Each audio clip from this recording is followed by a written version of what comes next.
sur le livre, nous allons parler des questions tard. Les questions tard sont les petites manières de poser une question.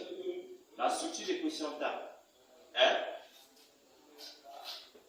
l'auxiliaire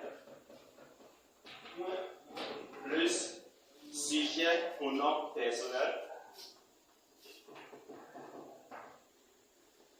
Au nom personnel plus point d'interrogation. Mais avant de détailler question tard, nous allons entrer sur les auxiliaires. Qu'est-ce que sont les auxiliaires? Les auxiliaires, c'est juste des mots qui permettent de conjuguer les verbes.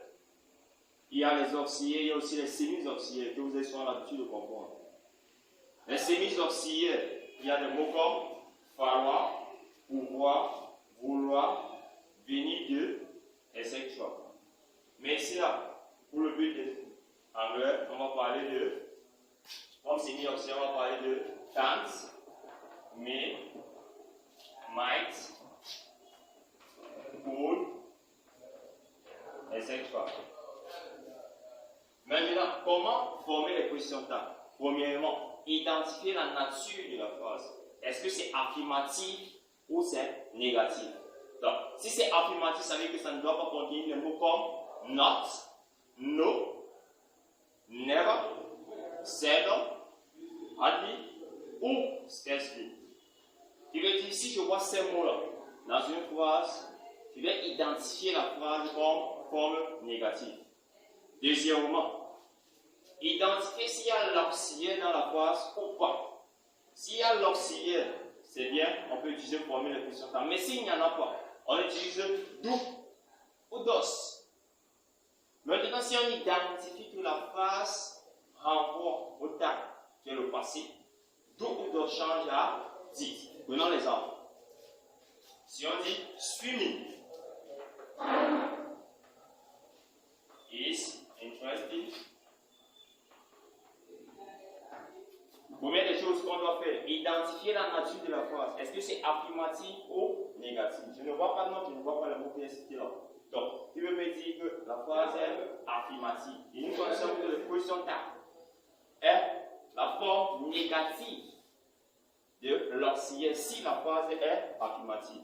Donc, je vois is, donc c'est l'auxiliaire. Je vois swimming. En français, quand on ne connaît pas le sexe d'un mot, on a l'habitude d'utiliser il. Mais en anglais, quand on ne connaît pas le sexe d'un mot, on a l'habitude d'utiliser it. Mais donc, on dit swimming is interesting. Donc, j'ai mon auxiliaire est swimming. Je convertis swimming à it.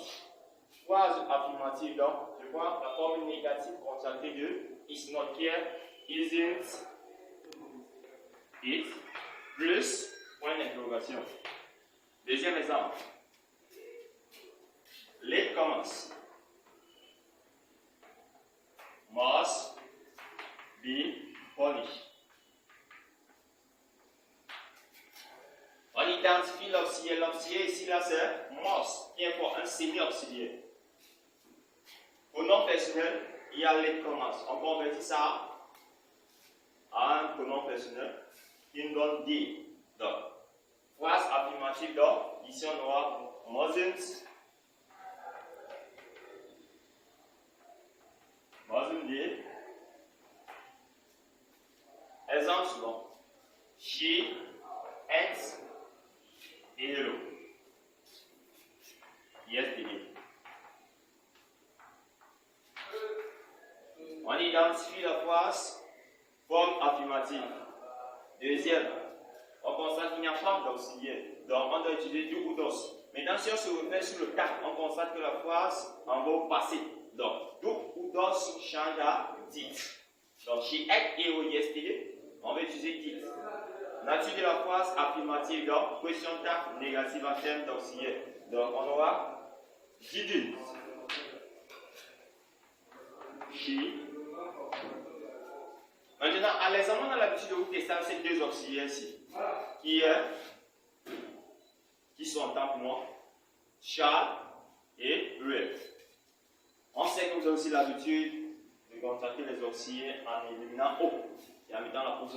Prenons l'exemple is not, qui devient isn't. Et on sait aussi que vous avez l'habitude aussi de faire ceci shall not. Comme ici, il y a is not, vous avez mis isn't. De l'autre façon, on va mettre shan't, qui n'existe pas, bien sûr.